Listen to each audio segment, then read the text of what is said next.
네, 이번엔 마켓 키워드입니다. 한 주간의 시장의 핫 이슈를 심층적으로 분석해보고 또 우리가 거기서 투자 힌트를 얻는 이런 시간이 될 것 같습니다. 우리 자산운용의 김학주 상무와 함께 이야기 나눠보도록 하죠. 안녕하십니까? 네, 안녕하십니까? 최근에 이 경기 민감주들 이야기를 많이 하고 있습니다. 이 경기에 선행하는 것이 주가라고 하는데 주식시장이 이렇게 움직이면은 경기가 바닥을 찍었다 이런 논란도 나올 수 있지 않습니까? 일각에서는 좀 섣부르다라고도 하는데 사모님은 어떻게 보고 계십니까? 글쎄요, 지금의 이 경기 민감주 반등이 경기가 앞으로 좋아질 거라기보다는 지금 굉장히 안 좋으니까 이대로 방치하면 안 되겠다는 차원에서 이제 나오는 것 같습니다. 중국이 좀 생각보다는 좀 안 좋은 것 같아요. 그러니까 지금 뭐 중국에서 공식적으로 발표하는 뭐 실업률을 보면 4%대거든요. 근데 실제 민간 업체들이 조사해서 발표하는 걸 보면 8%대예요. 이제 심각한 수준이죠.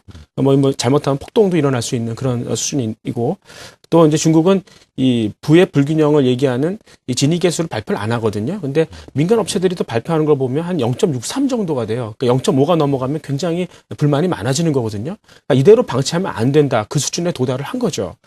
미국 같은 경우도 상대적으로 낮다고 하지만 중소기업들의 신뢰도 지수가 사상 최저거든요.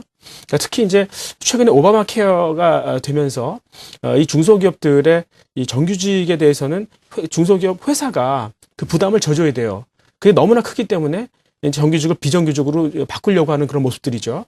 그래서 분위기가 안 좋다. 부양을 해야 된다는 거죠. 근데 부양을 과연 어떻게 할 것이냐 하는 겁니다. 근데 세계 경제가 지금 거의 환자 수준이거든요. 그냥 소비를 천천히 늘리자, 제조업을 좀 키워보자. 이렇게 해서는 이 좀 쓰러진 환자가 일어나지 않죠. 그러니까 좀 강력한, 좀 화끈한 그런 효과를 단기적으로 갖다 줄 수 있는 그런 부양책이 뭐냐. 그러니까 결국은 이제 건설이라든가 부동산 쪽, 뭐 이렇게 되다 보니까 거기에 관련된 이제 소재, 뭐 철강이나 화학, 뭐 이런 것들이 올라오고 이제 경기 민감주들이 이제 같이 따라 올라오는 그런 현상이 발생하고 있습니다. 네, 경기 민감주의 반등은 정책에 대한 기대감, 이것이 좀 선반영되고 실제 경기는 아직은 논란거리가 좀 되고 있군요. 숫자 자체는 중국을 봤을 때는 그렇게 뚜렷한 개선의 기미가 보이지 않는다고 하셨습니다. 자, 그럼에도 불구하고 세계 중앙은행들은 이 시중은행들에게 상업은행이나 투자은행 뭐 총칭해서 일컫는 것 같은데 재무구조 건전화 그리고 자본의 충실화를 또 요구하고 있습니다. 이것은 경기 부양적인 정책에 역행하는 것은 아닙니까? 뭐 그렇게 좀 보일 수는 있는데요. 뜯어놓고 보면은 사실 그거를 하기 위한 그런 사전 조치라고 볼 수가 있겠습니다. 그 영란은행 같은 경우가 은행들한테 그동안 이제 라이보 금리 조작에 따른 손실들, 그다음 보험 잘못 팔아서 생긴 손실들을 다 발표를 하라 그러죠. 그렇게 되면 이제 손실이 늘어나고 자본이 훼손되기 때문에 은행이 대출하기 어렵지 않습니까? 그럼 과연 이제 제 중앙 정부가 돈 풀기를 좀 그만두려는 건지 그건 아니라고 생각합니다. 그러니까 지금 유럽에서 은행 대출이 10년 만에 사상 최저로 줄었어요. 근데 회사채 발행은 굉장히 늘었습니다. 그러니까 이 은행 대출을 통한 이 간접금융은 이 돈 푸는데 한계가 있다. 이제는 이 캐피탈 마켓을 통한 어떤 직접 금융 쪽으로 바꾸자. 뭐 그런 구조적인 변화라고 볼 수 있겠습니다. 그리고 중국 같은 경우도 지난번에 말씀드렸던 그 왕岐산 같은 실력자들을 이제 그 사정기관 그러니까 검찰에 임명을 했어요. 그러니까 그걸 보면서 사람들이 중국이 약간 성장을 접은 거 아니냐. 이제 좀 내실을 다지면서 가는 거 아니냐 이렇게 생각할지 모르겠지만 사실 부양을 더 하기 위해서 그렇게 한다 그러면 이 지방 정부에서 생긴 어떤 그런 무모한 그런 부실들을 미연에 방지해야 될 거 아닙니까? 그러니까 그런 걸 단돌이 쳐놓고 이제 성장을 위한 어떤 사전 조치라고 볼 수가 있겠습니다. 그러니까 중국의 지금 부동산 가격이 이 전월비로는 6개월째 상승을 하고 있어요. 돌아서는 거죠. 제가 지난번에 홍콩에 갔을 때 이 부동산 개발업체들이 우린 이제 투기 안 한다. 실제적으로 그분들의 신규 투자가 완전히 줄어섰어요. 그러니까 이제 중앙 정부가 그러냐 너희가 포기했구나. 그렇다면 이제 이 주택의 실구입자들에게 내가 금리 혜택을 주겠다. 그러면서 올라온 거거든요. 만약에 여기서 집값이 또 더 올라오면 어떻게 될까요? 분명히 투기를 다시 시작할 거예요. 그러니까 중국은 사실 돈이 갈 데가 없거든요. 그러니까 적절한 투자 수익률을 내는 프로젝트가 별로 없어요. 심지어는 기업들도 차라리 사업하는 것보다는 부동산 투기하는 게 낫다 그러거든요. 투기가 다시 있을 겁니다. 그때 이제 정부가 어떻게 나올 거냐 하는 거죠. 즉시 때려잡을 것이냐? 아니면 약간 좀 봐줬다가 나중에 천천히 부작용이 생길 때 누를 것이냐 하는 건데요. 후자로 보고 있어요. 왜냐하면 지금 어딜 봐도 좀 안 좋지 않습니까? 네. 약간의 약을 써야 된다는 거죠. 그래서 그 기간 동안만큼은 이러한 어떤 경기 민감제가 조금 더 활약을 할 수 있을 것이다 이렇게 보고 있습니다. 네. 자, 경기 민감제, 경기 민감주, 이 통칭해서 얘기하면은 사실 모호한 개념이 있습니다. 좀 구분을 좀 잘 해서 시장에서 얘기하는 옥석은 잘 가려봐야 될 것 같은데 옥석 가리는 어떻게 해봐야 될까요? 그래서 이제 그 경기가 살아난다고 그러니까 부양을 한다고 하는데 과연 얼마큼 될지 모르지 않습니까? 과연 이제 최종 소비재, 그러니까 IT나 자동차가 과연 얼마나 더 팔릴 건지 그건 모르겠지만 일단 부양하는 방향은 맞잖아요. 그러니까 일단 토지 같은 건 사야죠. 그러니까 이제 말씀드렸던 철강이나 화학 같은 것들은 일단은 이제 재고를 쌓는, 그러니까 리스타킹을 해야 하는 그런 과정 속에 있으니까 먼저 오른다 이렇게 좀 볼 수가 있겠고요. 조선 같은 경우도 이제 경기 민감지에 속하는데 조선은 이런 것 이외에도 약간 호재가 있는 것 같아요. 그러니까 2013년 8월인가요? 그때 이제 파나마 운하가 확대 개통되지 않습니까? 그게 넓어지거든요. 그렇다면 이제 미국의 그 서안에서 동안으로 가는 그러니까 철도로 가는 어떤 육로 운송을 대체할 수 있다는 거지 않습니까? 큰 배들이. 그렇다면 이제 선박의 수요가 더 늘어날 수 있다. 그리고 올해는 사실 이 LNG선의 발주가 없었습니다.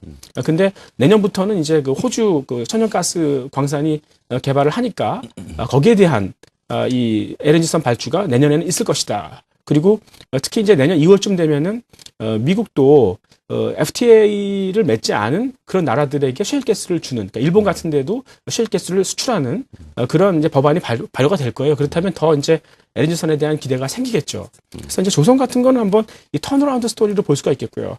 해운 같은 경우도 이제 지난 한 3년간 거의 선박 발주가 없었어요.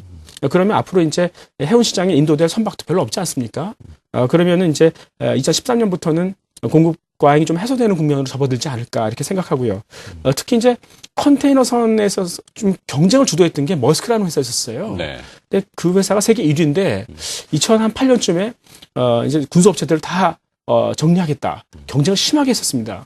근데 실패했죠. 그러면서 이제 CEO도 해고가 되시고 이제 전략을 바꿨습니다. 그래서 이제 해운 시장에서의 경쟁도 조금 완화될 수 있다 이렇게 볼 수 있겠습니다. 한편 이제 금융이나 건설 같은 경우도 건설 그 경기 부양의 수혜가 있겠지만 이건 아직 그 짜지 않은 고름이 있지 않습니까? 그러니까 우리나라 그 가게라든가 이 부실 그런 쪽을 조금 더 좀 터져 나올 것들이 있기 때문에 이런 것들은 조금 더 조심해서 봐야 되지 않을까 이렇게 생각하고 있습니다. 그렇군요. 자, 경기 민감주라 해서 동시에 다 보는 것이 아니라 좀 구분해서 조선과 해운 이쪽은 내년도에 그 셰일가스라고 하는 미국의 가장 큰 또 에너지 수출 품목에도 주목을 한다 이렇게 얘기해 주셨고 금융과 건설은 조금 더 지켜봐야 되고 있고요. 자, 이런 패턴이 조금 오래 지속될 수 있을지 아니면 다음에는 또 새로운 패턴이 형성될 수 있을지 요즘 환율 이야기 많이 하지 않습니까? 원화는 강세고 엔화는 약세고 이것이 우리한테 또 어떤 영향을 주게 되는지요? 예, 일단 뭐 지금의 어떤 부양이라는 것이 아까 말씀드렸듯이 어쩔 수 없이 하는 겁니다. 그러니까 이런 것들이 어떤 경기 회복의 추세를 갖기는 되게 어렵다 이렇게 볼 수 있겠죠. 지금 대부분의 자산들을 보면은 그 투자 수익률이 인플레율을 뺀 그 실제 수익률을 봤을 때 플러스가 나는 게 별로 없어요. 그렇다면 이 투자 의욕이 상실되겠죠. 그럼 자산 가격이 빠질 수 있습니다. 사실 정치인들이 가장 두려워하는 게 이거죠. 그러니까 자산 가격이 빠지고 그러면 소비가 위축되고 다시 자산 가격이 하락하는 악순환, 그러니까 디플레이 악순환에 빠지는 걸 제일 두려워하는 거죠. 그동안은 자산 가격의 버블을 만들어서 사람들이 내가 부자가 됐구나 착각하고 더 소비를 하고 그런 쪽의 어떤 메커니즘을 작동시켰는데 그 반대로 가게 되는 거니까 시스템이 깨지는 거 아니겠습니까? 그걸 방지하자는 거죠, 지금. 그래서 인위적으로 이렇게 어떤 조치를 취하는 거기 때문에 이런 것들이 어떤 추세를 갖고 가기는 어렵다.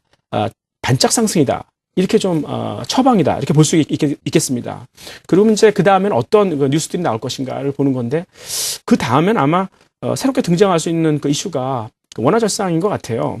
그러니까 물론 이제 그 대통령 선거가 끝나면 분명 누가 되든지 간에 차기 정부는 이런 그 원화절상을 시켜서 수입 물가를 떨어뜨리는 그런 노력을 할 수밖에 없고요.